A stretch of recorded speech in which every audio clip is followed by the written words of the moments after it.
Fine. Good. Were you on vacation? Was that? Yeah, I went to Mexico for a couple of weeks just to get away from the telephones for a while. You have to do that, I suppose. You really have to like hide out Yeah, in yeah. strange land. Are you recognized when you go? Are you? Not really, no. For, you mean to other countries? Yeah. Not really. No, people don't. They have a lot on their mind these days, I think. They sort of tend to walk with their heads towards the ground, their eyes towards the ground. People don't look at each other much anymore. You notice? On the street, yeah. Yeah, Yeah. And which is really kind of a shame. it is. It is.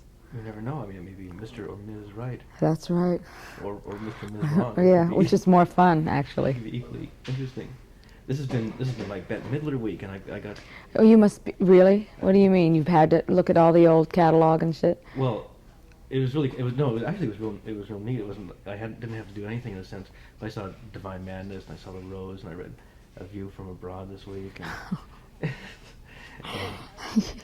How do you feel? how do I feel? It's really. I was trying to decide whether I should, admit to that, right? Mhm. That I really plunged into all this, and the funny thing is, I suppose that if, like, all those events had happened separately, it would be separate moments, and it would stand on its own. Mhm. And it somehow, like, I became aware of this incredible, not just a sense of range, but that somehow all this stuff fits. Mhm. Do you think it does? Oh yes. Oh yes. Absolutely. It's a straight line. It's been a straight line ever since ever since ever since I've been in New York, ever since I came to New York, which is about 15 years ago. It's all been a straight line. It's all the same, pretty much the same character.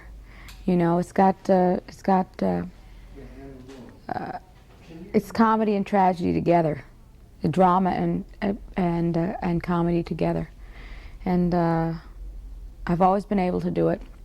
I never doubted that I could do it. It never occurred to me that I couldn't do it, and all the shows that I've done, and the projects that I've done have been an amalgam of those two things, sadness and joy.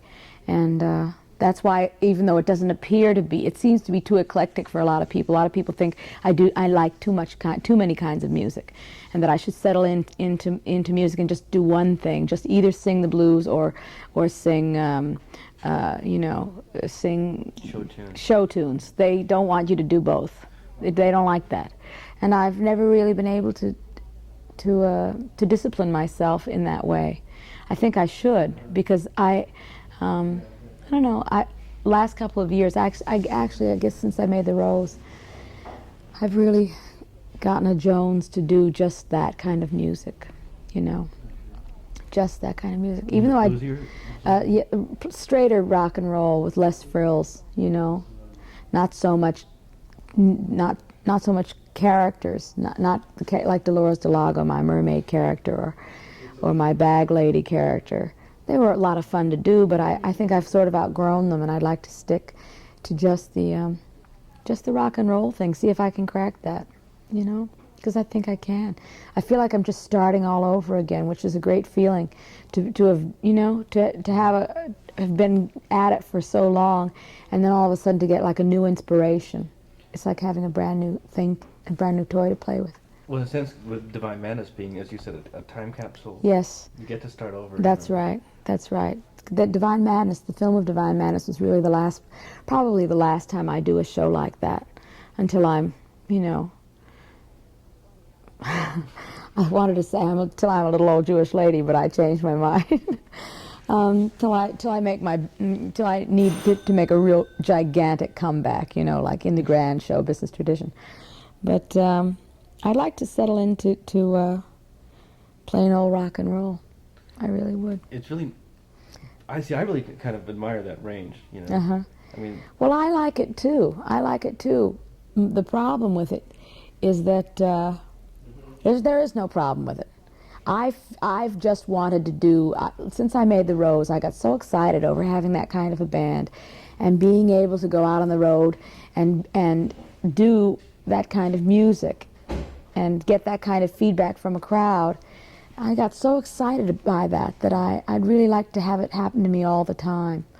You know, I don't think I can make another movie called Rose Lives, or Rose 2, or Daughter of Rose. You know, Rose Goes Hawaii. Really, I thought for a minute I would do Rose Lives. I really thought she would pick herself up. She would get up off the floor of the stage and she'd say, that was a bad combination of drugs I took, you know, and then sort of walk away and continue her adventures. But I thought that's kind of cheap, to say the least. But I loved that character. I loved her with all my heart, and I was sorry she had to kick off. Just as I was sorry in real life that any of them get murdered, or any of them, the people that I've loved and grown up with, who are my idols and my inspirations, have died horrible deaths, you know. I mean, I felt just as bad for her as I did for any of the ones that I loved in my own life. Yeah, it was such an easy out, you know. Oh, honey, I tell you, I do love a death scene. I love to play those death scenes. You know, I mean, everyone just whips out the hankies. I like that, because I like to go to those kind of movies. I like to be moved when I'm entertained. I mean, it's nice to go and, you know, jump and clap and carry on and all that stuff, but when somebody gets you so overwrought that you burst into tears, oh, it's so exciting. When I went to see The Elephant Man, I sat down, and I mean, I was soaking wet at the end. I mean, I didn't have a Kleenex left. I knew I was going to cry, but I didn't think I was going to cry from the beginning. I cried from the credits. The credits came on and I began to bawl, and that was, excuse me, this isn't going to sound too good on radio. The credits came on, I started to whimper, and you know, and my eyes filled up, and I mean, my face was swollen at the end of the evening. I had the best time. So did I. I went through the same thing. You know, and it felt great. It was great. It was great. Are you a sucker for all those, like, Frank Capra films and all those? Oh, yes. Oh, yes. David O. Selznick pictures. Oh, yes. Oh, yes. I love them. I love them all. David O. Selznick, you mean like Rebecca and yeah. Oh, yeah. I like films. I like the standard classical films. I must say, I'm not real crazy about what goes on in films these days. I think the great films are few and far between. Even the well-crafted films are few and far between. I think once the people who, the generation that made them died off, I don't think the new filmmakers are as exciting as the old ones were, because the old ones weren't as self-conscious, you know, and they didn't have that much to lose. They made, you know, every studio made 300 pictures a year. Now every studio is lucky if they make 30 pictures a year, 15 pictures a year. So it's a whole different ball game. Plus you get people who are specialists, you know, like, let's see, where the performances will be good and that's it in the picture. That's right. Or the story's good, but that's it. Or yes, that's right. Film is a completely collaborative effort, and if all the elements are not working at full capacity, and if all the elements are not talented and creative and inspired, you're going to lose out. It's the toughest. I wouldn't have believed it was so tough, but it's a killer. Was it a shock? I mean, you've done theater, Shock. which is real collaborative too. It was. I've done theater, but I've never done anything from the beginning. I had always done. Well, maybe that's not right. When I was in school, I had done shows that had already been successes. You know, when you're in school, you do little theater and stuff. But all those shows were modeled on the Broadway hits. So it wasn't like creating something from the beginning. I had created my own show, but that was really the only show that I ever was in from the beginning. I came in as a replacement for Fiddler. I was in a show called Salvation. I was a replacement in that. I did one or two shows that had off Broadway that had been produced previously. So I was always like replacing someone. My own show was the first show that I did from the beginning. So when I started in this film racket, I thought I really didn't know what to expect.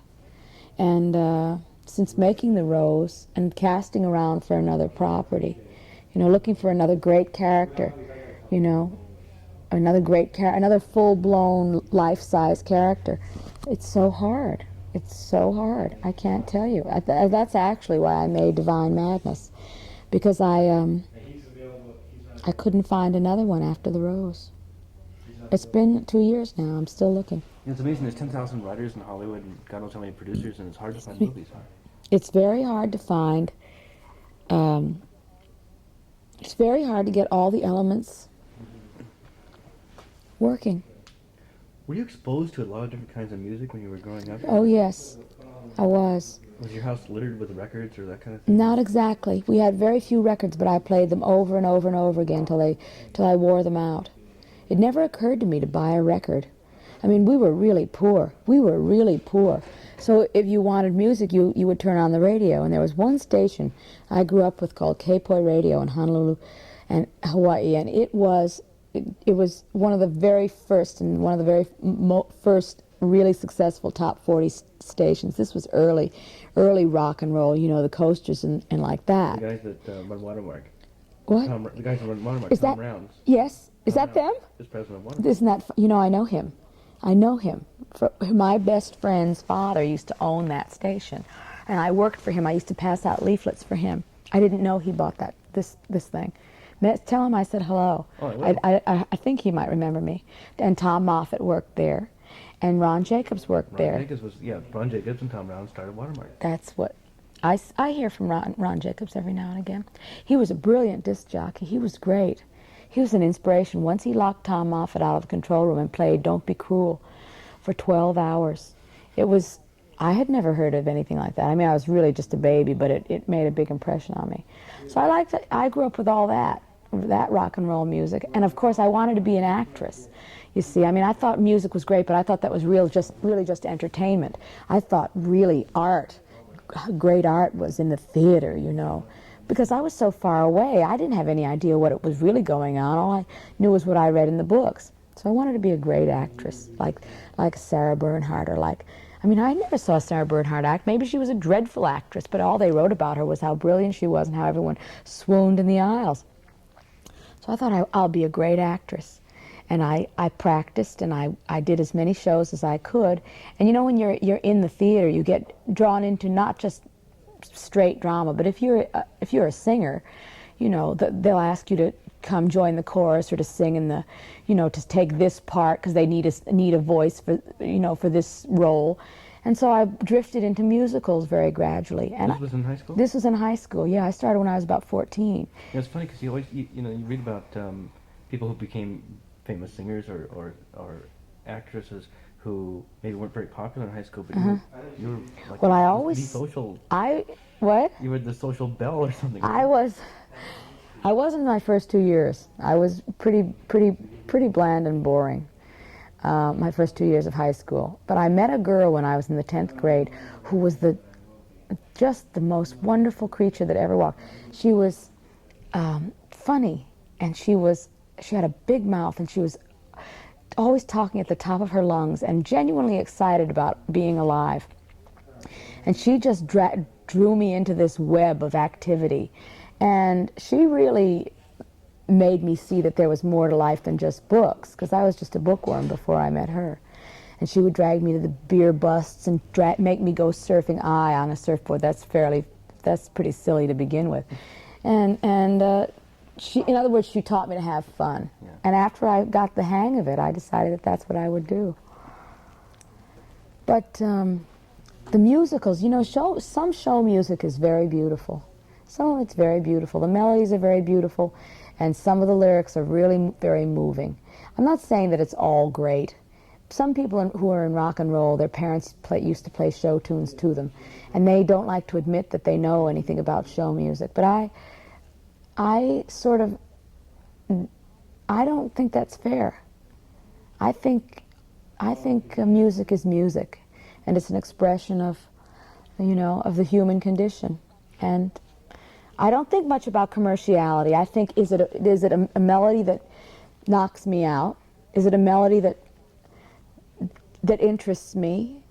Is it a lyric that interests me? Is it a lyric that either is a lot of fun or is moving or well crafted, or what does it have to offer? What is the? But it's all music. I don't think it's fair of people to say, you know, you're nothing because your music stinks. I don't say that to hardly anybody.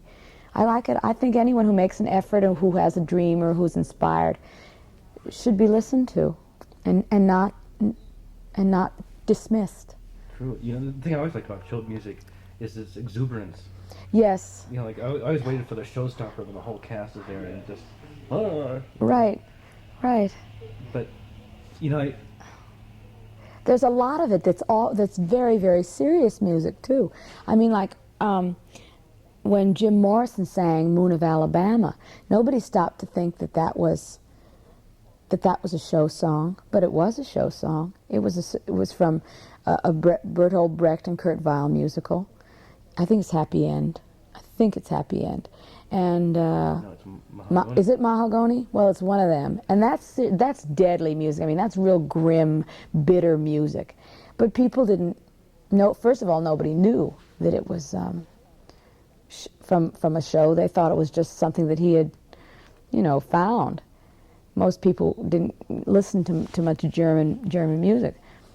But I knew it was, and I thought that really gave me heart to think that here's Jim Morrison singing this song that wow, this guy knows a lot about what's going on. I was really impressed by it. But there's a big difference. I interview a lot of artists who tell me that they are into all kinds of music, music and music. Music is music and that kind of thing. And if it's good, it's good. But there's a difference between being able to say that and to understand that, and to be able to convincingly portray all that different style. That's the thing that. How do you do that? How do I do it? I don't know. I don't think twice about it. I just do it.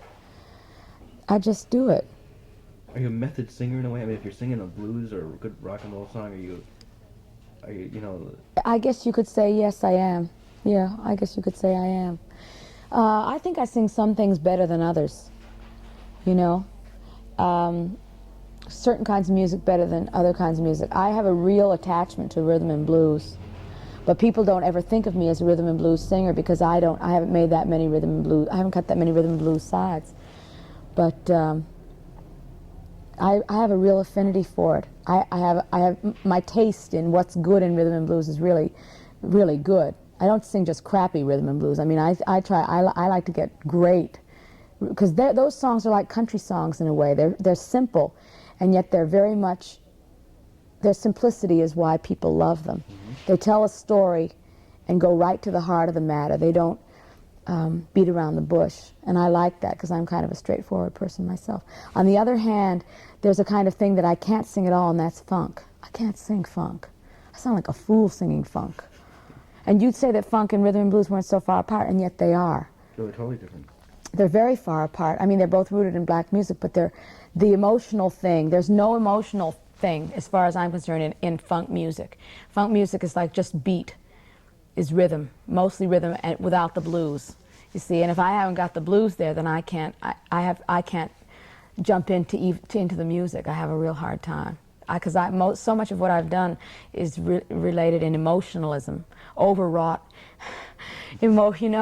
blowing up the emotion of the situation. Does that make any sense? Yeah, and I don't know. There's also this whole weird thing about, I can say this from experience, about people who are Jewish and from small towns get into R&B. It's just amazing. It's true. You cannot get away from it. People who are Jewish and from small towns always wish they were black. Well, really, they are black in a way. Yeah. I know a man who takes those pills to turn himself black. You know about those pills? No. It's like a silver nitrate, I think, and you can take them and your skin turns color. And he lives in the black community, and he's very happy. Isn't that interesting? Wouldn't that be a great movie? I think that was a movie, actually, now that I mentioned. That was Watermelon Man. No, it was Black Like Me. Oh, Black Like Me. Oh, Watermelon Man is where Godfrey Cambridge whites up. Remember, he turns into a white person with blonde hair? I thought he was a white person with blonde hair who became black. Oh, maybe you're right. No, I'm confused. Well, whatever. That's like going to Johns Hopkins. Okay, your friend is like going to Johns Hopkins for sex change operations. What? It reminds what you said about your friend who turned black because he tapped you're black as somebody who is a man who becomes like a man who becomes a woman because inside he's a. Yeah. Isn't that interesting? Human beings are so strange. People are strange. When you're a stranger. Oh, please play that during my hour. I love that song. Oh, okay. I love it. Okay, yeah, we do a 60s show too. We just played that. Oh, did you? Yeah. They play more Doors now than they ever played. I think it's great. I love to hear him. I love to hear them. What's the next question? Oh, exuberance. You know, that's what you said. Yeah. You said you like it because it's exuberant. That's why I think that's has a lot to do with why I like it too. It's not spontaneous by any means. Just cheerful, extremely cheerful. Yeah. The thing I like, one of the things I really liked about Divine Madness, other than the jokes and the costumes and the surprises, was, watching you smile and when you're singing, Or are you like in a different place when you're singing? There's this whole thing where there's this warm smile that occurs, I'm in a pretty strange place when I'm singing. I like to work. Well, it depends on the songs, Those ballads, I never smile during a ballad. I mean, that's like the first thing you learn. Here you are singing, some song about my man has just beat me to a pulp, and the chick has is grinning from ear to ear. Have you ever seen those singers? They're listening, but they're not thinking. I see them on TV all the time. People say I have a great smile. They do. Oh yeah, it's absolutely it's like one of those you kind of melt. Ear to ear, yeah, it is ear to ear. I have lots to smile about, though. This last year has been great for me.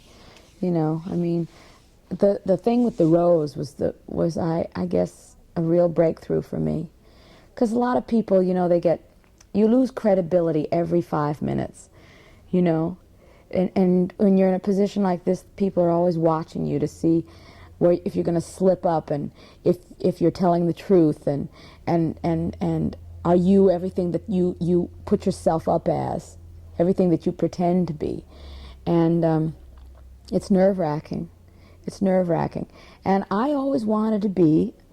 I thought when I started singing that I would sort of go in the back door as a rock and roll. I would find myself in rock and roll.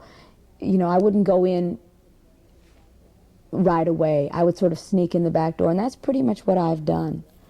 I took a long time to get here, but I don't know. Now that I'm here, I don't want to give it up because it's really too much fun. This has all been like a really devious plot of doing Broadway and doing all these strange, wonderful reviews and everything to get around the Yes. Yes. Yeah. Yeah. Well, a sneaky weasel. Well, this is people.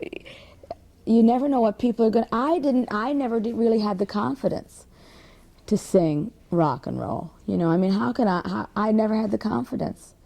I figured I'm going to get, I'm going to become good at being on the stage. I'll get good at that, and then I'll just sort of find my way into it. And that's really what's happened. The Divine Madness thing was the tail end of one part of my career. That's over.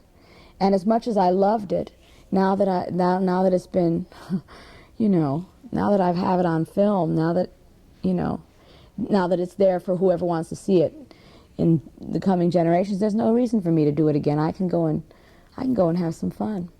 I was talking to Ron Jacobs once about Von Elliman, and who was from Hawaii and went to England and became famous as a superstar. And his point was that when you're in Hawaii, you're so far away, you don't know how to go about doing it. You have no idea. The Australian kids are the same way. There are a lot of really being from Australia is like being from Hawaii. I mean, not anymore, because Hawaii is just 5 hours away now. But when I was growing up, it was a big trip, and you were so cut off. And I meet Australian kids and kids from New Zealand who are working in rock and roll, and who their big dream is to come to the United States. To the continental United States and have a career in the music business. I meet so many of them, and I met a lot of them who have a lot of talent. And you see, there is an Australian blitz in this country now. There's Olivia, and there's the Bee Gees, and there's the Split Ends from New Zealand, and Peter Allen, and there are a lot of them. There are a lot of them, but they all have like this funny fantasy, the same relationship to America, to the continental United States that I had. you know? So you really do feel alien. You don't really feel like a citizen, exactly. And you don't know the ropes.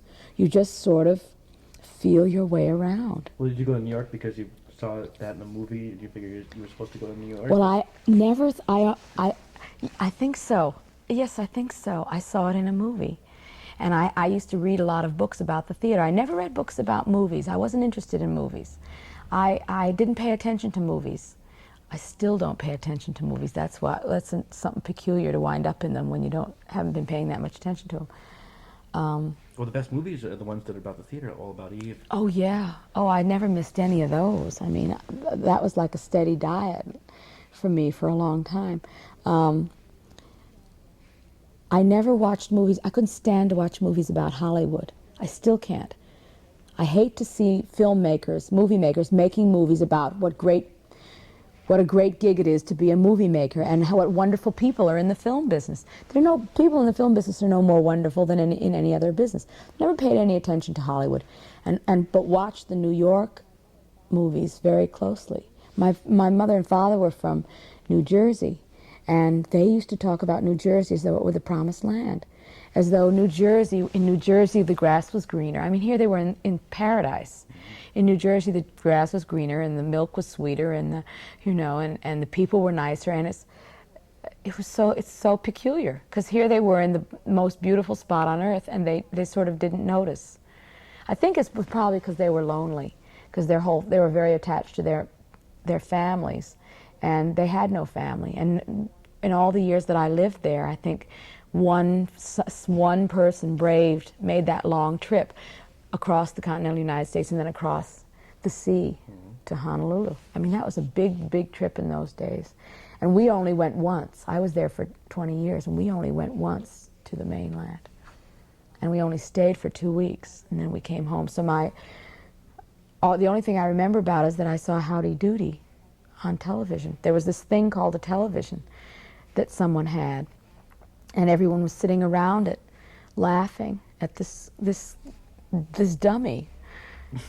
And we didn't get a television until like 10 years after that trip. So it was fairly peculiar, it was peculiar. The theater was the only thing I had to go on, the only hook I had to hang on to. But once I got to New York and I looked around, I mean, I'm not so stupid, I figured it out pretty quick.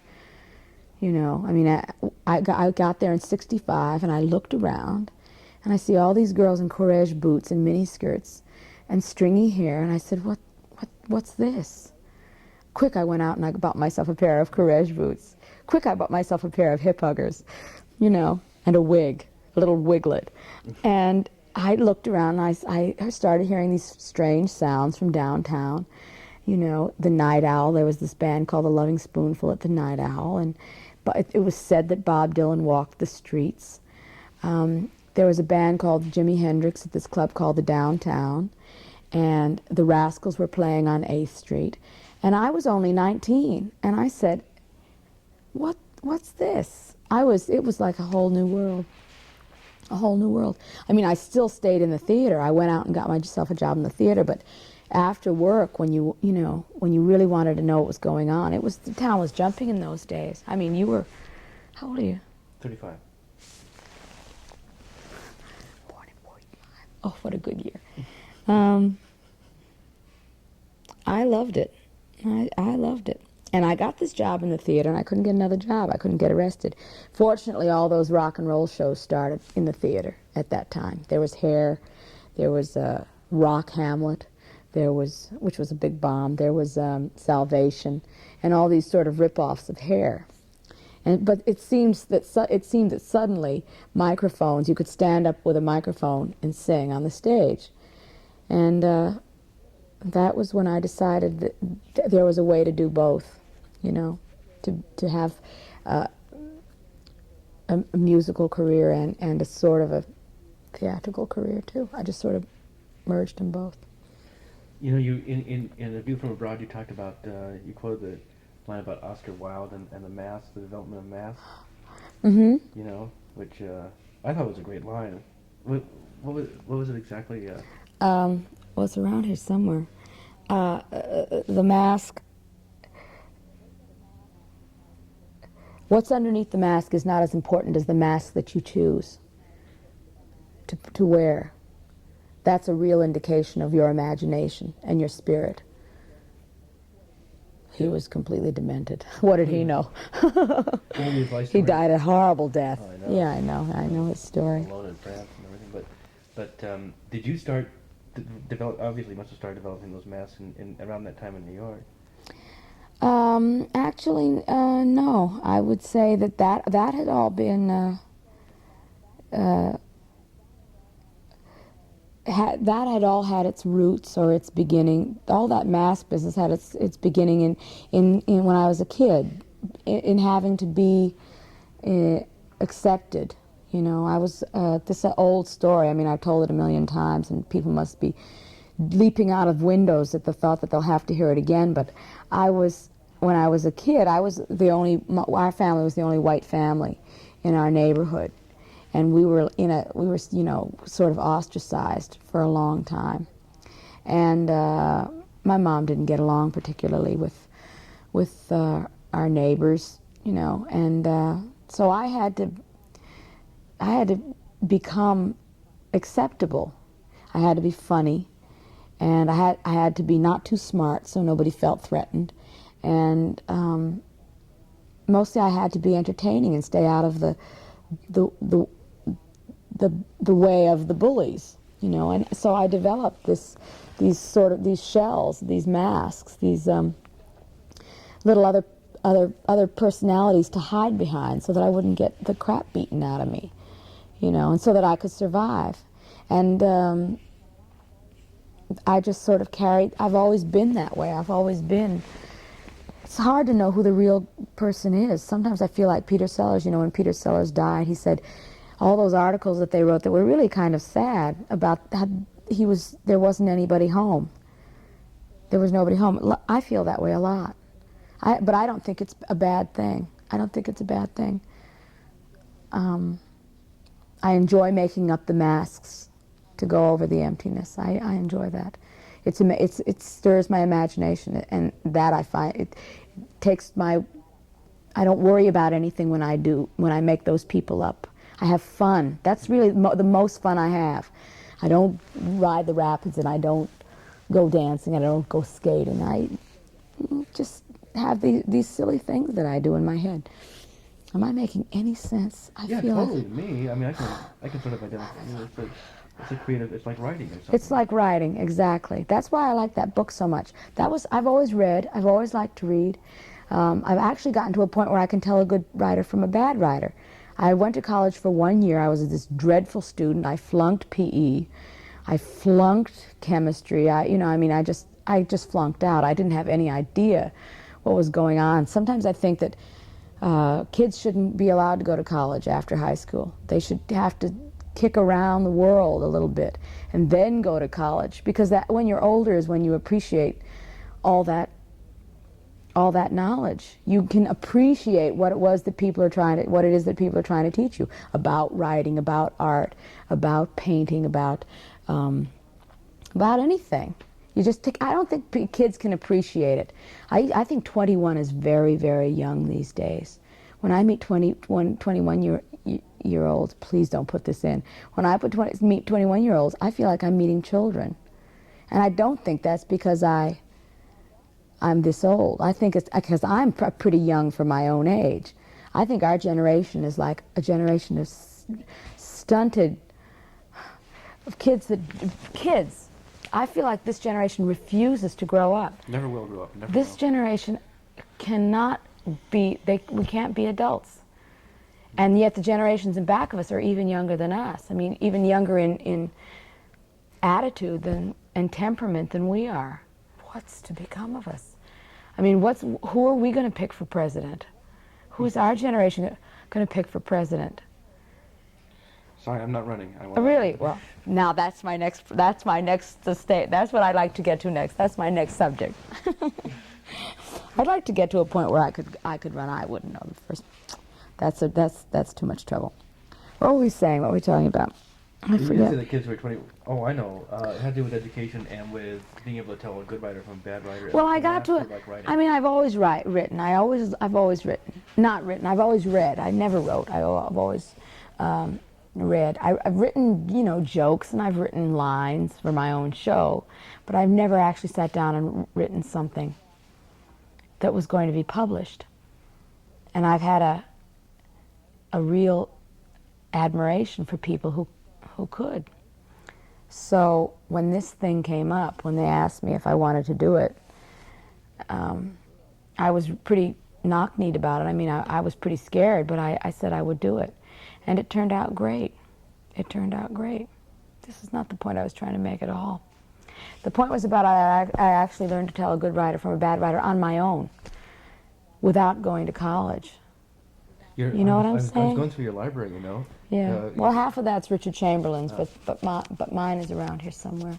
Well, the idea was you always tell about. It was just very eclectic. It was like your music, you know. Yeah. Yeah. The only thing I can't crack is science. I have like a science and business. I try, but I really don't have a good head for it. You take a business science course. Yes. And get it all taken care of. I thought the book was really wonderful, and Thanks. lots of it reminded me of one of my favorite writers, who was S.J. Perelman. Used to write those pieces. Yes, yes. I met him once. What was he like? He was by that time he was pretty old. He was curmudgeon-y, like his books, crotchety, but sweet in a funny way. He was very, very old. I met him not long before he died. But I was a fan of his, you know. I mean, I didn't know it. Hadn't read every single piece that he had written, he definitely was an inspiration for this book. He and Patrick Dennis and even Kay Thompson, in a funny way. You know, those arch writers, those writers who are sort of, they definitely have their tongue planted firmly in their cheeks. S.J. Perelman was definitely an inspiration for that book. And yet, I don't think it's anywhere near as good as what he did. I mean, he really had a gift, but it wasn't bad for a first crack. You know what I'm saying? well, I mean, you didn't use it. I understood every word, and with S.J. Perelman, you got to grab a dictionary, right? That's true. Isn't he wonderful? Isn't he wonderful? It's all puns and twists and turns, and yeah, he's brilliant. Apparently, he was considered to have the best vocabulary of any living person in the English language. Is that true? Yeah. Oh, I didn't know And that. the most unusual and complete vocabulary. Most people can't have none at all. People don't think much of words anymore. You know? Have you noticed that people have a tough time stringing a sentence together? Do you notice that? In my work, I really notice it because there's a lot of verbal things that happen. It's incredible because I get transcripts back and there are no sentences. I mean, there's no periods. People don't use periods. Anyway, I'm doing it at this very moment, which is. No, you're not. No, you're When I not. become self-conscious. You're not either, but. But I really liked about the book is the Perelman thing, as I said. You know, the way the things were set up from the opening of scene out there on the veranda. Yes, yes, yes. Which is the way he started, and then to go into some really touching story. You know, the one that. Yes. The. The Angel Wong one? Which was it? Is that the kid that gets locked up in a bass fiddle case? No, but the one I was really thinking of was the mermaid story. The mermaid story, yeah. That one and the one in Bangkok. Yeah. Oh, the Thailand story, yeah. Yeah. I was pretty proud of those. I didn't think they were going to like that part of the book. You know, I thought that the publishers were going to just going to want gags and jokes and stuff. And when I turned it in, they were really, really pleased that I had managed to do actually in a book almost the same thing that I do in a show, which is to have, you know, to be funny, funny, funny, funny, and then just to turn right around on a dime, and have a note of sadness or sorrow, you know. I actually hadn't thought of it as I hadn't thought of it as I hadn't contrived it that way, but that's just the way it turned out because that's the way I am. That's the way I am in life, you know. Be funny and then turn it right around and think of the negative end of it. Take the beautiful tapestry and turn it around and look at what's on the other side. All the little knots. And yes. Yeah. You know, I'm sure you're aware, you arouse some sort of fierce loyalty, but also a kind of a passion identification in your fans. When I went to see Divine Madness, it wasn't like seeing a film. The people in the theater were cheering and applauding and reacting. I've heard that. Well, I shouldn't say that I haven't experienced it, because I did experience it once in San Francisco. Did you go incognito? Or? I did. I went in when the lights went out, and I was wearing a beret down to my nose. And when the film started, I pulled the beret up, and one of those little hats that comes down to here, and I watched it, and I was completely freaked. I mean, I got pretty frightened. I thought they must have been completely stoned. I thought, what have these people taken? And there were so many of them. There were like 3,000 people, and I was like, somebody must have passed out the pills, dear, because they were like jumping and hooting and hollering, and me, I'm very staid. I try to be, in real life, I try to be as quiet and unassuming as possible and try not to jump about. It really takes a performer to make me jump out of my seat, and once I jump out of my seat, I'm completely uncontrollable. That's why I don't like to jump out of my seat too often, because I lose myself. I go into a trance. So there we were at this preview of Divine Madness, and that's how they behaved. They started jumping about and beating each other on the head and clapping and applauding, and I said, wow, this is very peculiar. And I couldn't believe that it was going to happen again, and yet all the reports that I've had tell me that that's just how they respond. That's great. I think that's fantastic. I don't know what it means in terms of the movie, in terms of the box office of the movie, because you see, that's a real peculiar film. It's hard to get them in the door, but once they get in the door, that's how they behave, you know? I saw it this week, for the second time this week, in a little tiny, not very full neighborhood movie theater, right? And because usually when you mentioned 3,000 people, and a lot of people happen. It's a group experience, and people laugh harder. You don't laugh as much watching TV alone, for example. And yet, it was maybe 50 people in the theater. It was the end of the run, and people are doing the same. It was the same phenomenon. That's extraordinary. That's great. That's really a gift you have. Michael Ritchie is also a great director. Was that Michael Ritchie? Yes, yeah, Michael Ritchie directed it. Yeah, he did a great job. But I mean, that's quite a gift. I mean, I was astonished. Thank you. I'm like that. I don't get up either. I don't. Yeah. Yeah. Because I always felt you feel silly applauding a two-dimensional thing. Yeah. Yeah. I'm trying to think if I've ever done that in the theater. Did you feel like applauding yourself? Did you ever watch the show totally detached? When we were cutting it, when Michael was cutting it, when the director was editing it, and we were working on the sound, that 6-track Dolby stuff is a murder. When we were working on the sound, I watched it with a very, very jaundiced eye. And the only time I saw it with an audience was when we went up there to San Francisco for the sneak preview. But I was too ill. I mean, I was just ill. I noticed that they were having a wonderful time, but the fact that I was sitting there made me physically ill.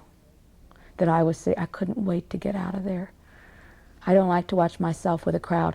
Once when The Rose was playing, my boyfriend and I, Peter Riegert, at the time, Peter Riegert, he said, let's go see how your movie's doing. Because he used to do that all the time. He made the Animal House. He made Animal House for National Lampoon.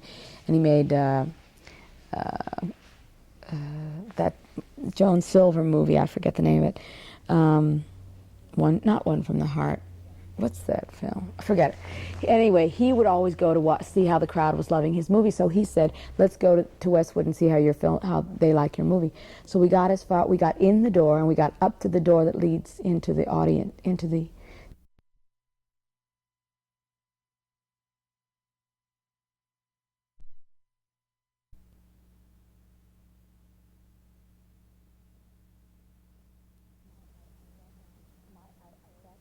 I sat down and in my shoulder, the tension started in my neck and my shoulders. My shoulders went up to my ears. My stomach started to do flip-flops. My heart started beating fast, and I started to sigh. And I don't know what the word is. I just started to go to hyperventilate, and everyone around me heard me hyperventilating. And I managed to infect the entire crowd around me.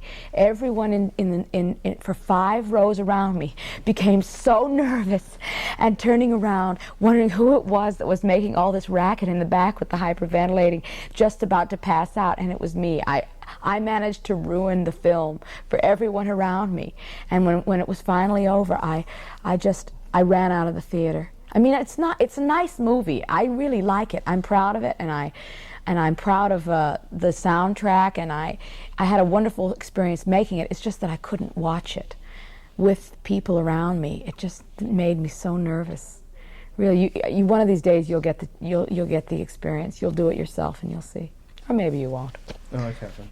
And Orson Welles never has never seen Citizen Kane, for example. He's never seen Citizen Kane. Has never seen it all the way through. Did he must have edited it. He edited it, but he has never seen it all the way through. With an audience. In a theater and watched it. Can I tell you, it's an impossibility. You can watch by yourself, but you can't watch with people. Your antennae go up, and you're saying to yourself, they didn't laugh. They're awfully quiet. They hate it. You sort of try to judge the weight of the air. You know, you feel tension in the air when there is no tension. It's a completely paranoid situation, completely unnatural. Right. It's awful. Even for me, even if I'm somewhere where any of my radio shows is on, I walk out of the room. I do too. I walk out when there's a single of mine on the air. I leave the room when my records play. Well, that doesn't happen while you're driving. I just switch channels. That's nice. I'm glad that they're playing it, but you think right back to, John Lennon says it in a couple of interviews, you think you can't listen to the records that you make, because when you hear the records, you don't hear music. You relive the experience of making the music, and you remember how come the roast beef arrived with mayo instead of mustard, and you remember that the second engineer was stoned, and you had to throw him out and get another one, and you remember that you remember that the guitar player was 2 hours late and you had a big fight, and you remember that so-and-so charged you triple time when they promised you they were only going to ask for double. And it's like, that's what you remember when you listen to music. It's almost like you can't hear the music at all. It's very peculiar. Yeah, that's true. You're absolutely right about that. And it's a very common experience. We were talking sort of about how your fans identify with you or related to you in a very personal, embracing way, and when I was... That's right. We never finished that question. Yeah. I have a hard time keeping on the subject. I'm rattling today. I'm really jabbering. I hope you don't mind. Oh, no, we have skilled editors who are paid tens of dollars. I'm glad. And they have to edit these little bitty cassettes, or you put it on a reel-to-reel? Oh, yeah, we put on big reels. Oh, I've always wondered, see what I mean about what a terrible how I have no scientific bent. I thought they would have taken the little tape and, go ahead. So the fans, what about the fans? Yeah,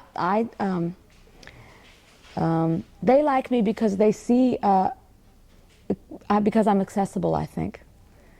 I'm accessible. They think that they could know me, that I could be their friend, I could be a friend of theirs, that I wouldn't judge them, and that I wouldn't say, I wouldn't call attention to their weaknesses, That I think they think I'm kind. Yeah, the first time I saw you on Carson, I had that same feeling. I know her, Yeah. Why we'd get along great. Yeah. Yeah. Accessibility. It's been pointed out to me, actually. People, when you get to be, when you're an actor, singer, dancer, writer type person, or you get into the public eye, people like to analyze what it is about you that audiences like. I never paid much attention, but after you keep doing interviews, people say to you, you didn't say this in the interview, but I know that the reason that people like you is because you're accessible. And suddenly they define you, and I redefine what they said back. You know what I'm trying to say? It goes. Meanwhile, there's nobody home. There's only the masks and the. That's right, but there, you know, that does happen where you there's a trap that you could become like defined by what you read about That's yourself. right. Yeah, that's definitely a trap. I had to stop reading. I stopped reading I think about 6 years ago. 74. About 6 years ago. John Landau wrote a review of my second record in Rolling Stone magazine that hurt my feelings so badly that I went into a tailspin and and decided I would never work again, and I completely withdrew for about 3 months. From one review? From one review, I was so upset by it. I took things very, very hard in those days. You have to realize, because I was really committed to this, and to this career business thing, and I had never been worked over the way he worked me over, and I was completely unprepared to be not loved. You know, I was unprepared for it. I was so determined that they were going to love me. I was so sure everyone would love me. It never occurred to me that anyone would not love me. And so when I found out that they not only didn't love me, but they didn't love my work, rather, I'm talking about one guy, John Landau. I mean, I was emotionally unprepared for it, and it wasn't good for me, because I cut off my nose to spite my face. I wasn't strong enough to beat it. I had to. It knocked me down.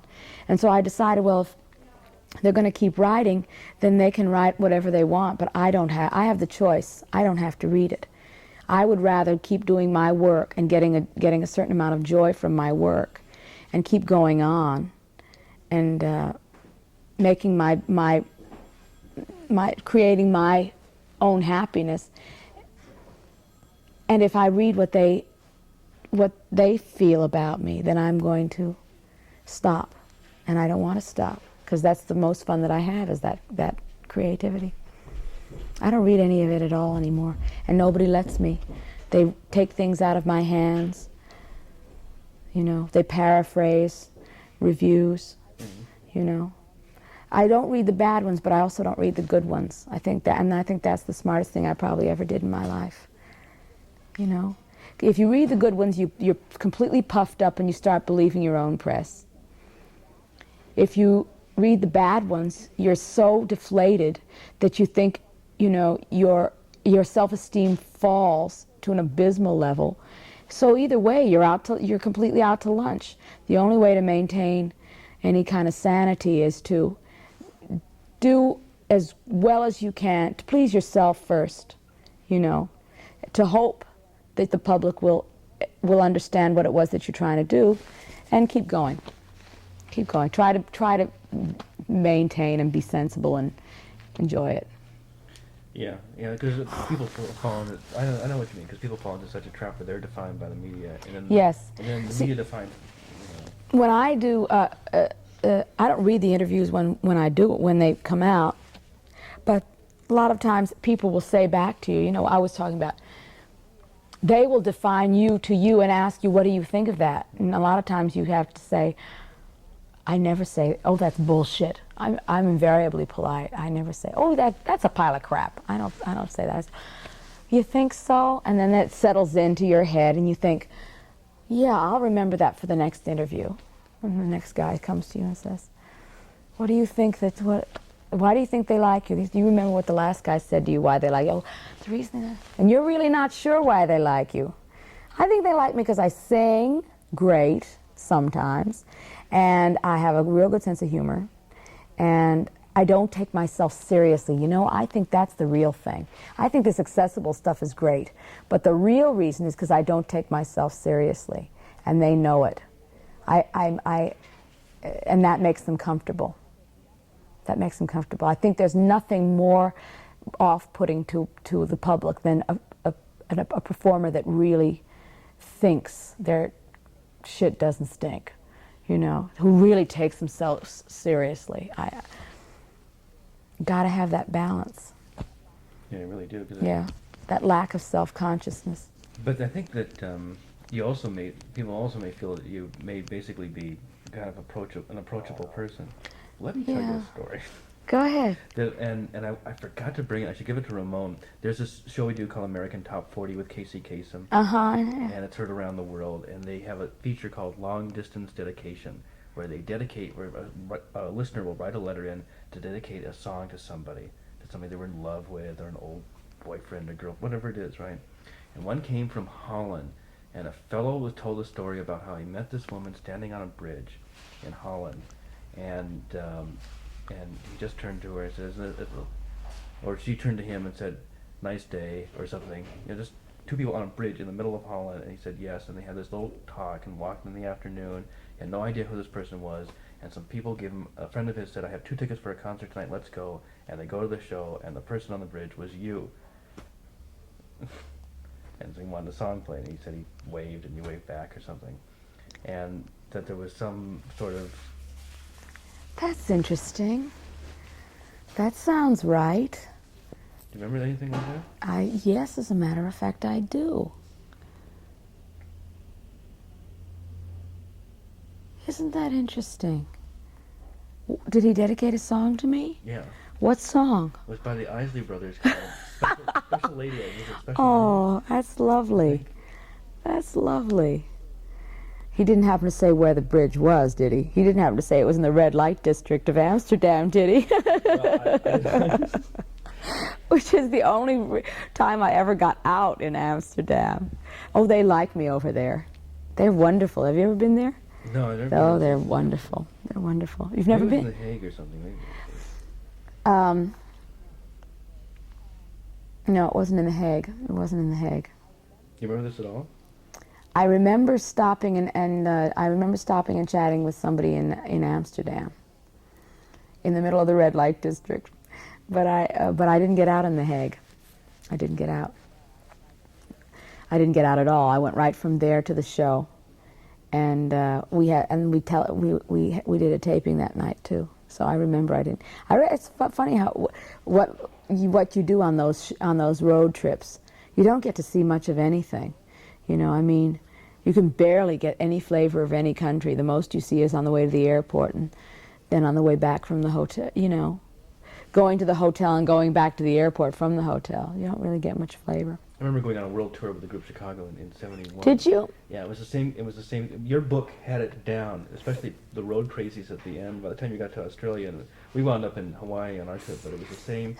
I mean, your mind has turned into a veg of matter. It's true. It's true. And you have like your own language. The band and the crew have their own language. And nobody, if anyone comes to the table where you all happen to be having dinner in the restaurant with the promoter, they can't understand a word you're saying because you're talking your own private language. One year, the crew I was with, Barry was on that tour. We went all across the United States, and we had a great band. We had Willie on bass, and we had Don Grolnick on organ, and we had Barry on piano, and Luther Ricks on drums, and this strange guy named Frank, who was into ludes, and you could never find Frank. No matter where, Frank was always late to the gig, and Frank was always late to the plane, because Frank was always wrecked. And it took us about 3 months to realize that Frank was a downer freak, And when we finally got to San Francisco, Frank was nowhere to be found. They got up to the room, and there was Frank passed out with his face in a pizza, And so we had to do the gig with no guitar player, and so the joke of the tour was, "Where's Frank? Where's Frank?" And it was like that little girl on Saturday Night Live, Natsuko. It was like, "Where's Frank?" And at the end of the tour, the band got together and they made a record of all these little sayings that we had on the. It was a hysterical record. This is not a funny story. This has no punchline. No punchline. You had another scene in there which was typical of those tours, which is the point that you're looking for, the victim. Oh yes. It doesn't just happen to the star. That's right. To everybody.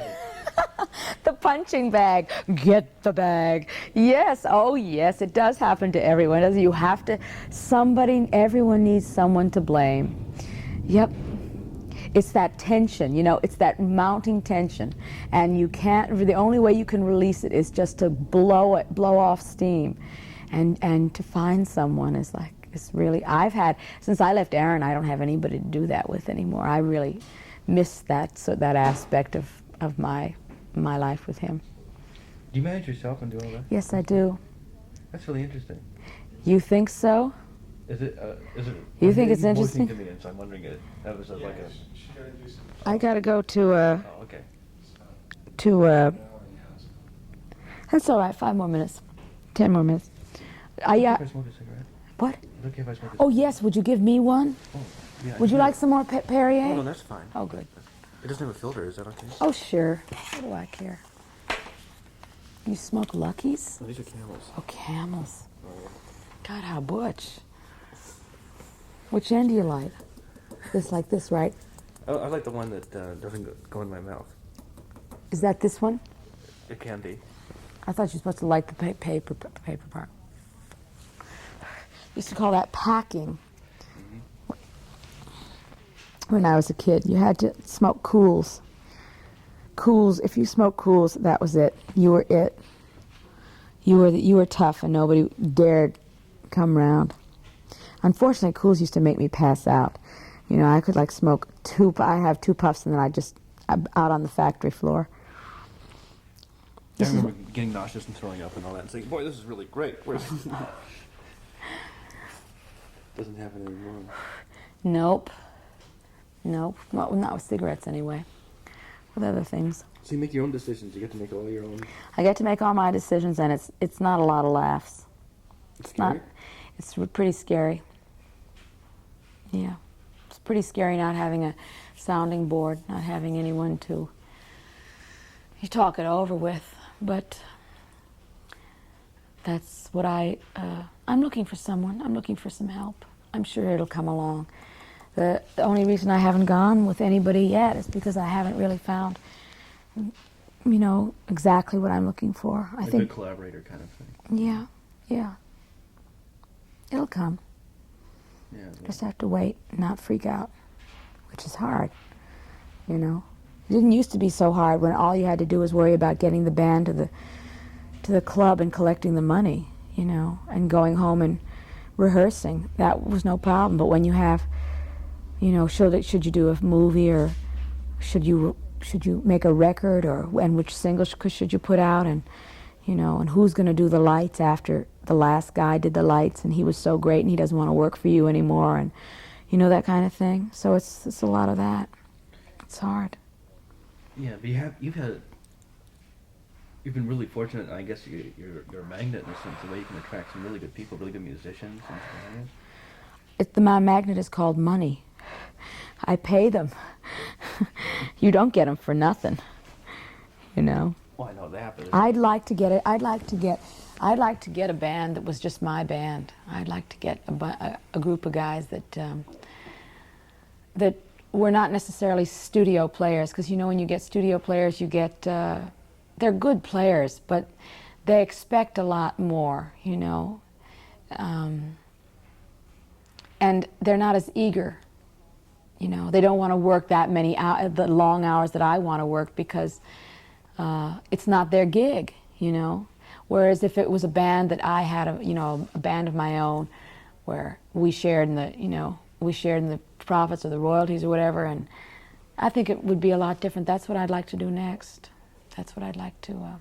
I'd like to find a group of hungry musicians and really make some music.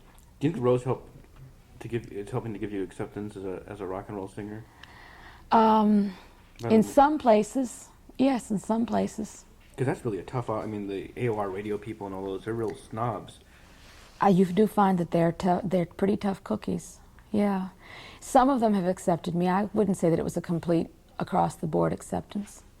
I wish it were. I would like it to be. I'm fighting for it, But it's tough. It is very tough, and I think most of it is because they're afraid. Everyone's afraid to take a chance. Maybe they just go by their gut feelings. Maybe they think. Some of them have been very kind. Some of the AOR stations have been very kind, but some of them are still holding out, and that can be very frustrating. Yeah. Yeah. Especially when you're doing something real legit. Yeah. You just know it and you sense it's there. You know. I'm not carping. I'm real pleased with the success that I've had, but I would like to get to a point where I could get on AOR radio without having to worry about it, you know, without having to be afraid that, oh God, they're not going to like this, they're not going to play this. I'd like to get to that point. People do, you know. I mean, it's been it's been hard for me too. It's just been hard for me, I guess, because I came in the back door, like I said.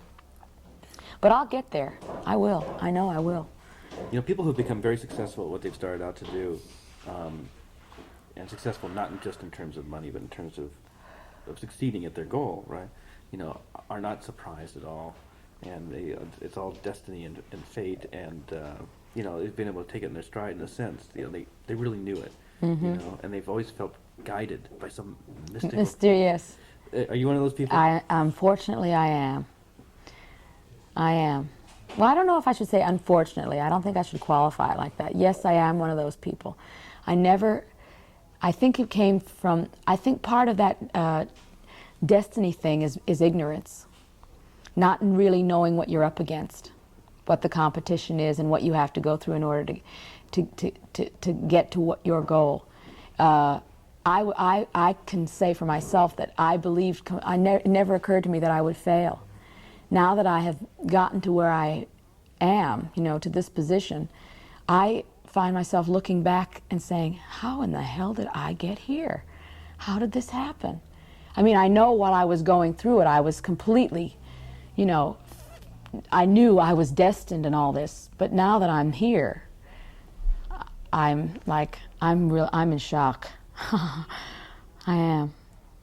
Yeah, there's always that moment of like blind. I don't want to say it's not panic. It's shock.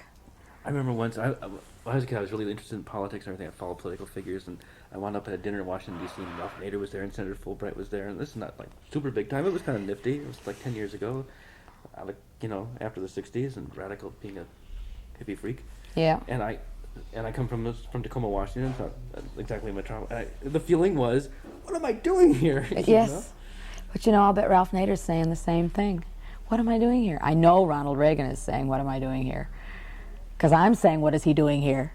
You know, what am I doing here? Well, gee, have we covered everything we should cover and uncover? I don't know, do you? Yeah, I'm really enjoying it. Good. Do you have any idea what you're going to play? Well, the way the show works is that we take the interview, and there's a fellow named Robert W. Morgan narrates it. Yes, I've heard this show. And I write the thing for him and put it together. But we play virtually everything, and we have the music usually will relate some way lyrically or in some strange, bizarre, connective way to what you're saying. Oh, that's great. So, are you going to play anybody besides me? You can play my idols if you want. I've always wanted to do an interview where you didn't play me, but they played who I love. Why don't you tell me who you love and why, and if there's a story, and then we can try to put that in. I don't know if there's any stories, but I love Aretha. I love Millie Jackson. I love The Doors. I love Sam Cooke. To me, Sam Cooke was one of the greatest pop voices ever. Have you ever heard him sing with the Soul Stirrers? Mm-hmm. Paul Simon turned me on to him. To him with the Soul Stirrers. I had known of him from the early days with You Send Me when he was a pop artist, but I didn't know about him with when he was a gospel singer. I think Billy Stewart was one of them. Yeah. And he turned me on to this record that I thought was unbelievable. It was mostly a cappella, and occasionally you'd hear a guitar and bass and drums, occasionally piano, but I listened to him for years. I mean, I couldn't get over his pitch. He was never wrong. He never, ever made a mistake. He was always in tune, and most of those vocals were live vocals. So it was like, he's like my idol, major idol. I love Aretha. I like Al Green. I love rhythm and blues. I love the Neville Brothers. You ever hear the Neville Brothers? Aaron Neville? Or? Yeah, Aaron Neville. They have a. Three of the guys were in the meters for a long time.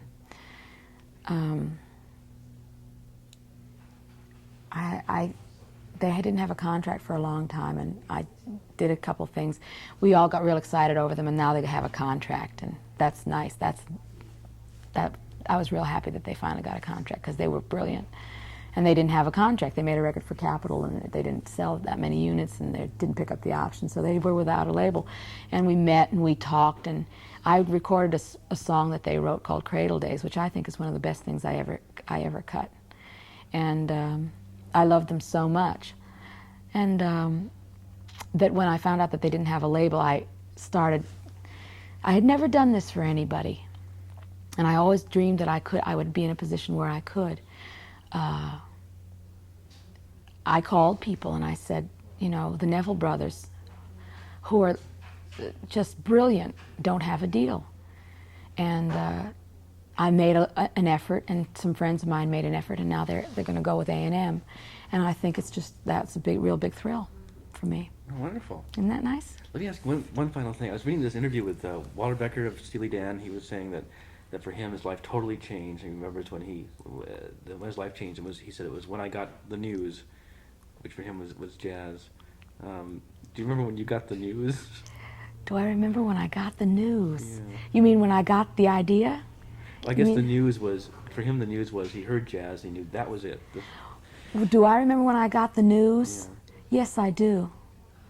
It was when I got the news. It was the two things happened, and they were both girl performers, and they were both 2 weeks apart from each other. I mean, both events happened within 2 weeks of each other. I saw Janis Joplin at the Fillmore in 1967, and I saw Tina Turner at the Fillmore around the same time, and that was the news. That was the news, as far as I was concerned. Because these were people who didn't just stand and sing. These were people who unzipped their souls and let you see inside. And I had never seen a pop person do that. They became the song. Yes, yes. I had never seen a pop person do that. And that was the news. And the rest is history. Well, thank you. I really had fun. That was really. Thank you. Thank you. I enjoyed it too. Oh boy. I love these two little things here, these two little knockers here. All right.